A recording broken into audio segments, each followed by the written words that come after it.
అక్కలు చెల్లెళ్ళు మీ అందరికి ఓ విషయం చెప్తా, బాగా యాదుకుంచుకోండి. అత్తింట్లో ఎప్పుడు పుట్టింటిని పొగడకు, అలాగే పుట్టింట్లో అత్తింటిని ఎక్కువ ద్వేషించకు. ఎందుకంటే రెండింట్లకు వారధి నువ్వే. ఇప్పుడు నీ ఏమంటారు, నువ్వు అంటే రెండింట్లకు పునాది నువ్వే కాబట్టి ఏ ఏ కంటికి అంటే దేనికి హాని జరిగినా నువ్వు కూర్చున్న కొమ్మను నువ్వే నరుక్కున్నట్టు అవుతుంది. అర్థమైందా? జీవితాంతం కలిసి బతకాల్సింది అత్తింట్లో, పుట్టింట్లో కాదు. కాబట్టి ఎక్కువగా అత్తింటిని అత్తమామల్ని ద్వేషించడం, తల్లిదండ్రులను ఎక్కువ ఇది చేయడం తగ్గించుకోండి జనంతా. మనల్ని ఒక ఇంటికి ఇచ్చిర్రు, అత్తమామల చేతిలో పెట్టిరంటే వాళ్ళే మనకు తల్లిదండ్రుల లెక్క. సమజైందా?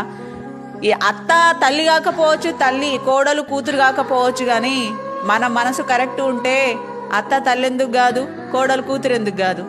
ఏమంటారు?